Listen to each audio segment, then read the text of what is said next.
Hello viewers, welcome to astro intelligence videos.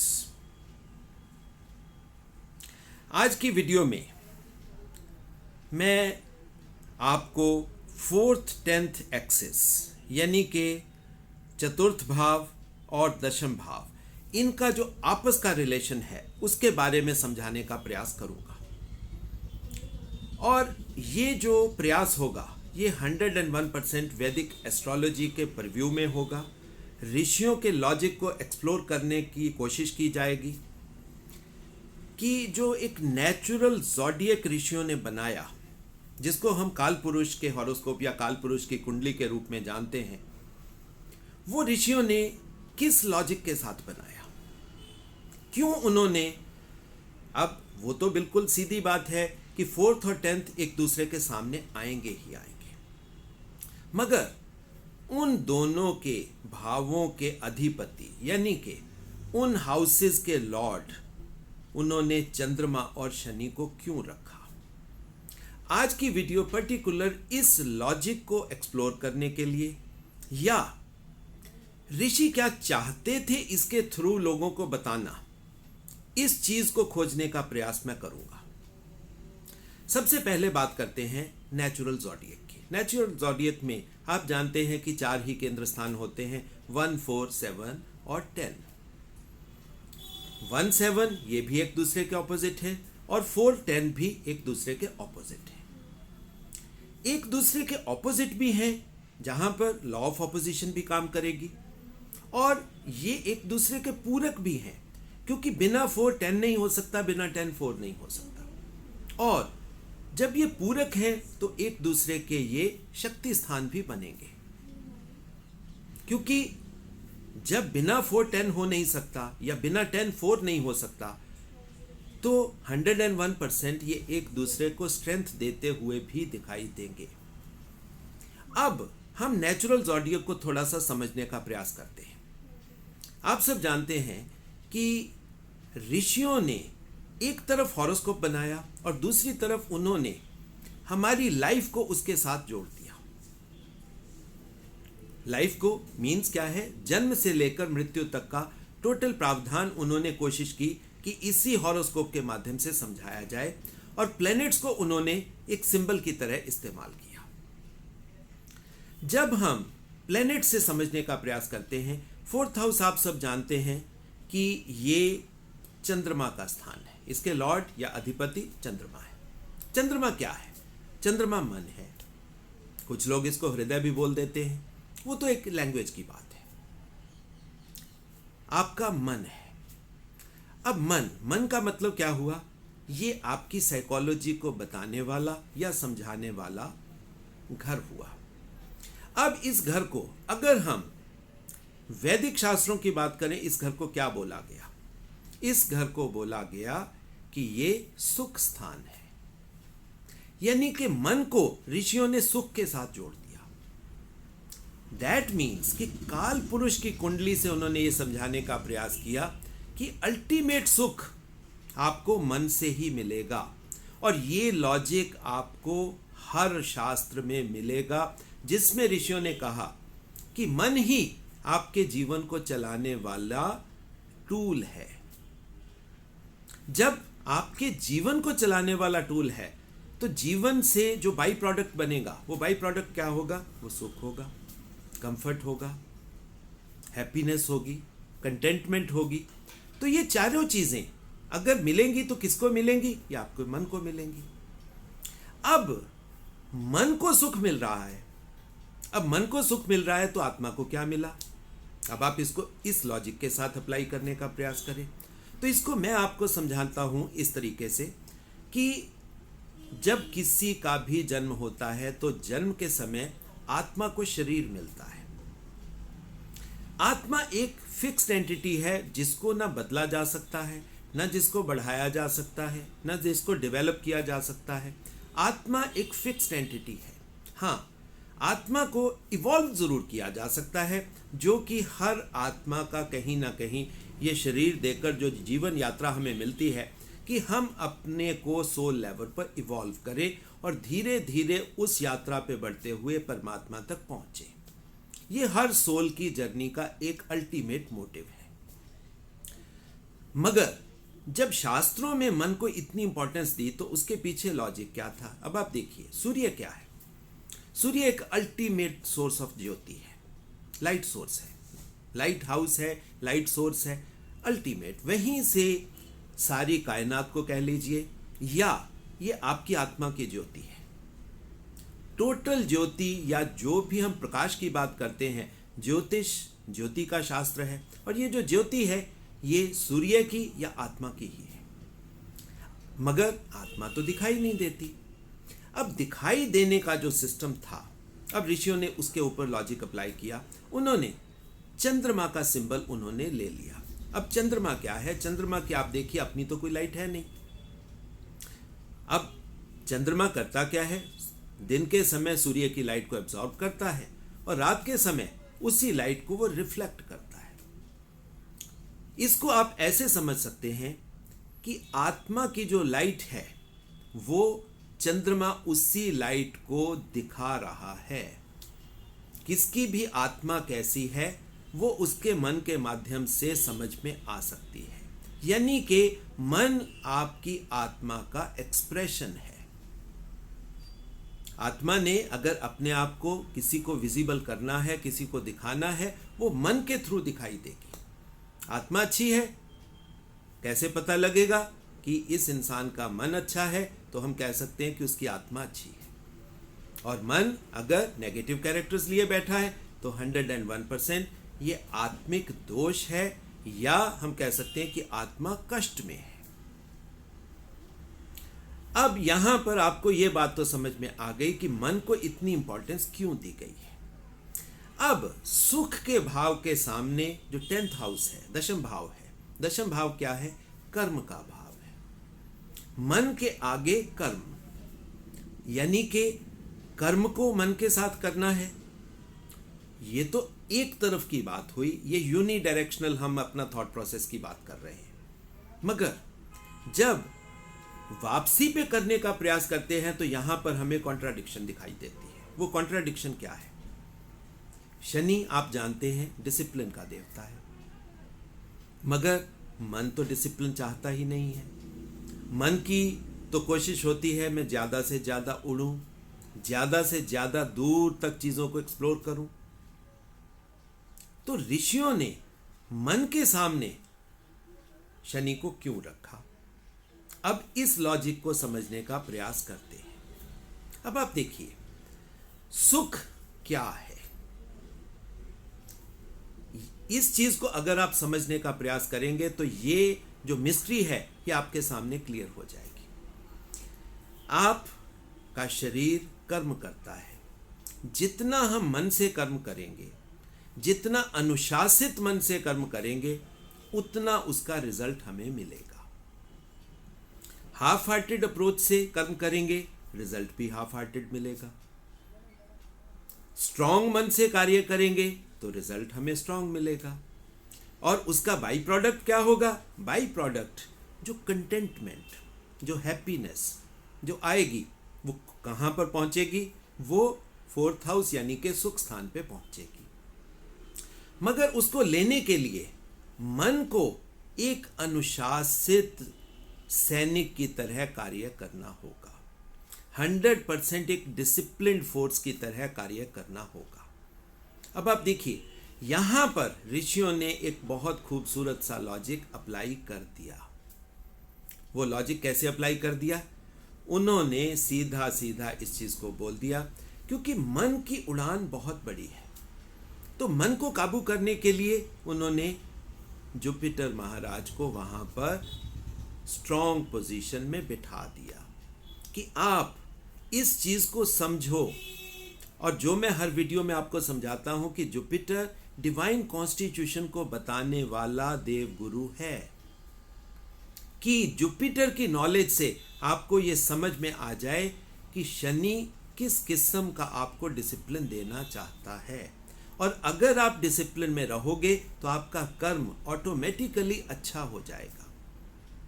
4th house में यानी कि सुख स्थान में जुपिटर का ये रोल है। अब दूसरी तरफ किसी भी कर्म को करने के लिए कर्म के साथ एक मोटिवेशनल ड्राइव चाहिए। लाइफ को आगे बढ़ाने के लिए, आगे चलाने के लिए हमें कॉन्फिडेंस चाहिए, डिज़ायर चाहिए। वो कार्य ऋषियों ने मंगल को दे दिया।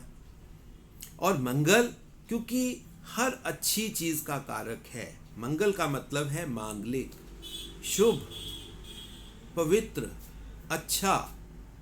मांगलिक, ये मांगलिक दोष नहीं है। मांगलिक कार्य सबसे अच्छे कार्य होते हैं और कर्म आपका सबसे बड़ा मांगलिक कार्य है। किसी भी इंसान को जीवन जीने के लिए अनुशासित मन से पूरी इच्छा शक्ति लगाकर जो कर्म किया जाएगा वो कर्म मांगलिक होगा, यानी कि जो उसका फल आएगा वो मांगलिक होगा। क्योंकि जब हम एक कार्य मांगलिक या मंगल के तरीके से शुरुआत करेंगे तो उसका रिजल्ट दूसरा कैसे हो सकता है? क्योंकि ये आप नॉर्मल छोटे छोटे एग्जाम्पल से आप समझ सकते हो। आप अनुशासन में खाना खाइए, आपका शरीर अच्छा रहेगा। आप जो नॉर्मल कहावत बोली जाती है, जो बोओगे वो काटोगे, इसके अलावा तो कुछ हो ही नहीं सकता। ये हो ही नहीं सकता कि आपका मन आपको एक डायरेक्शन में लेकर जाए और आप किसी दूसरी डायरेक्शन में पहुंच जाएं। हाँ, मन पहुंच सकता है मगर शरीर नहीं पहुंच सकता। और जब शरीर को मन का अनुसरण करना ही है तो मन के अनुसरण करने में जुपिटर की नॉलेज वहां पर आपको हेल्प करेगी। मगर सबसे बड़ी बात यहां पर क्या है? शनि के स्वभाव को समझना। शनि क्या है? शनि सेल्फलेस क्रिएशन है। आप मेरे इस वर्ड को नोट कर लीजिए कि जब मैं सेल्फलेस कहता हूं, शनि अपने लिए कार्य नहीं कर रहा। आप इस चीज को देखो, शनि कर्म कर देता है। देवता फंसे हुए हैं, शनि विक्ट्री का कारक है, आता है, उनको विक्ट्री दिलवाता है और चुप करके फिर पीछे होके बैठ जाता है। शनि विदाउट मोटिव दूसरों को हेल्प करने के तरीके से, कंपैशन से, मगर शनि का कोई कार्य भी बिना डिसिप्लिन के नहीं होता। और जब शनि डिसिप्लिन्ड है, नॉन अलाइंड है और सबसे बड़ी बात क्या है? नॉन इंडल्जेंट है। शनि किसी भी मोह माया में नहीं पड़ता। मगर अब आप देखिए यहां पर ये जो 3 चीजें मैंने आपको बताई, ये नॉर्मल सुख स्थान में तो इन चीजों का कोई वो नहीं है, क्योंकि मन तो मोह माया में जाता है, मन तो डिसिप्लिन तोड़ना चाहता है, मन तो साधक की तरह चलना ही नहीं चाहता। अब ये लॉ ऑफ ऑपोजिशन भी है। मगर अगर हम इस चीज को अब दूसरे तरीके से देखेंगे कि जब शनि के रूप में हमें कर्म फलदाता, यानी जो कर्म हमने किया नॉन इंडल्जेंट तरीके से किया, और जो वो विक्ट्री मिलेगी आपको, वो विक्ट्री किस फॉर्म में मिलेगी? वो आपको सेटिस्फैक्शन, हैप्पीनेस, कंटेंटमेंट। और वो महसूस कौन करेगा? वो आपका मन करेगा, आपका चतुर्थ भाव करेगा, आपका सुख स्थान करेगा। अब आप देखिए ये एक दूसरे के ऑपोजिट हैं, मगर ऑपोजिट होते हुए भी एक दूसरे के पूरक हैं।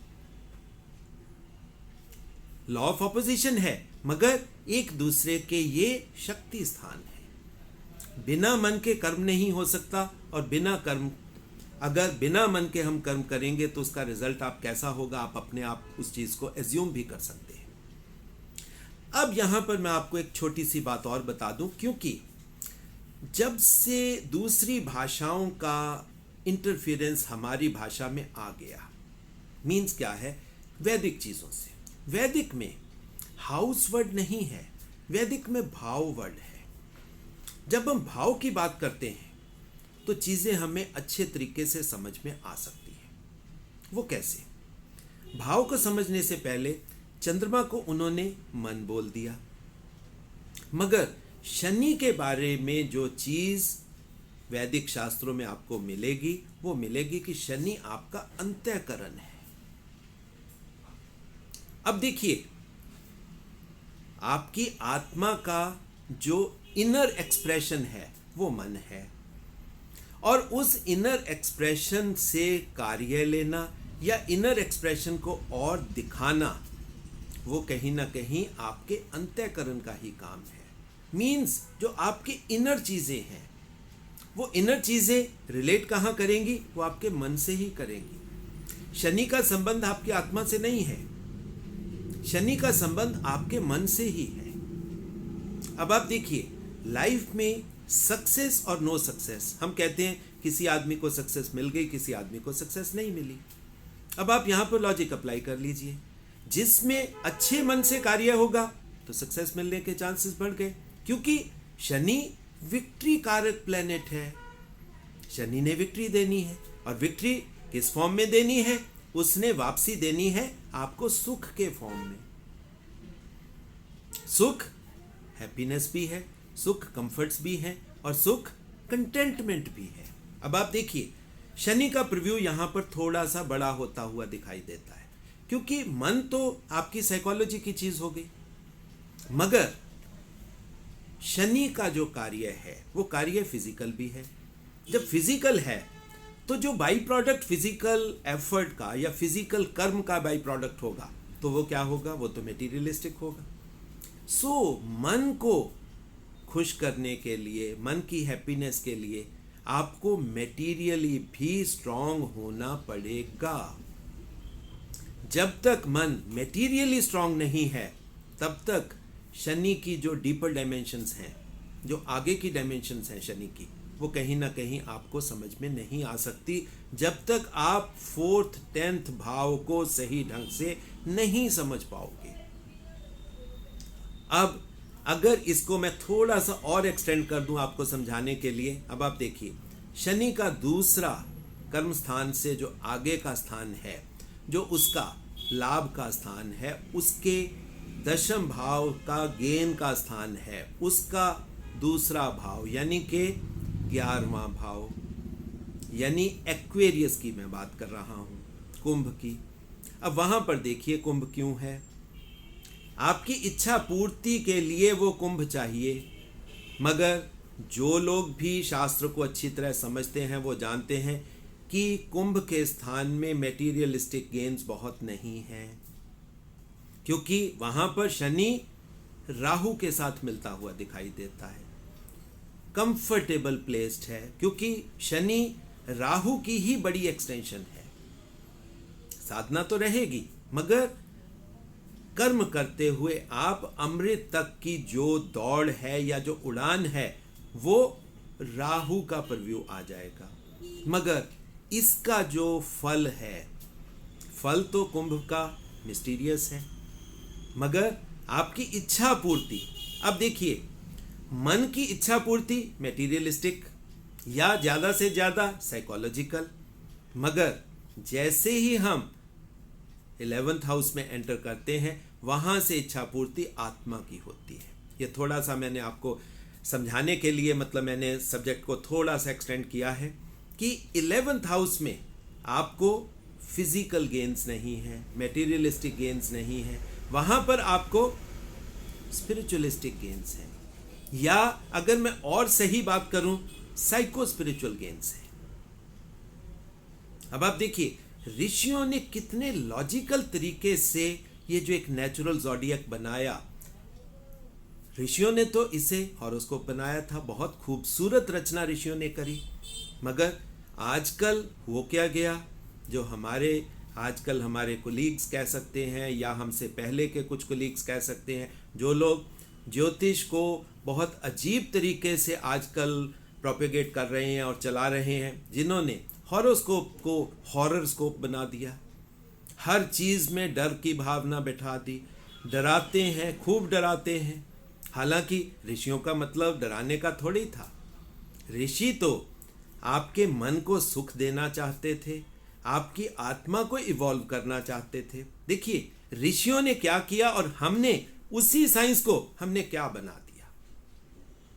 सो दर्शकों, ये था मेरा आज का एनालिसिस, जिसमें मैंने आपको समझाने का प्रयास किया कि 4th और 10th भाव इसको हमें कैसे देखना चाहिए, इसको कैसे समझना चाहिए, और अगर हम सही कॉन्टेक्स्ट में चीज़ों को समझने का प्रयास करेंगे तो हमें एस्ट्रोलॉजी बहुत आसानी से समझ में आएगी, और जो वो एस्ट्रोलॉजी आपको समझ में आएगी वो आपके लाइफ के ज़्यादा करीब होगी, ज़्यादा प्रैक्टिकल होगी। सो दर्शकों, इसके साथ ही बस एक लास्ट स्टेटमेंट जो मैं हर वीडियो में करता हूँ, उसके बाद मैं अपनी वाणी को विराम दूंगा कि एस्ट्रो इंटेलिजेंस जो आपका चैनल है इसको ज़्यादा से ज़्यादा सब्सक्राइब करें, ज़्यादा से ज़्यादा घरों तक पहुँचाएं, ताकि ऑथेंटिक वैदिक एस्ट्रोलॉजी की नॉलेज घर घर तक पहुँचे, लोग अपने आप सक्षम हो पाएँ कि वो अपने चार्ट को देखें, अपने चार्ट को समझें, अपने जीवन को समझें, और उस जीवन को समझकर जीवन को प्रोडक्टिव बनाएं, डेवलप करें, अपने आप को भी डेवलप करें और अपने थ्रू सोसाइटी को भी डेवलप करें। और जो दर्शक मेरे साथ इस यात्रा में जुड़ना चाहते हैं, एस्ट्रोलॉजी कंसल्टेशन लेना चाहते हैं, एस्ट्रोलॉजी की नॉलेज लेना चाहते हैं, एजुकेशन लेना चाहते हैं, या जो लोग रिसर्च के सब्जेक्ट्स पे मेरे साथ बातचीत करना चाहते हैं, उन सभी के लिए आप मेरा फ़ोन नंबर एक ही है, वो नोट कर लें, दैट इज़ 9881 64480। धन्यवाद।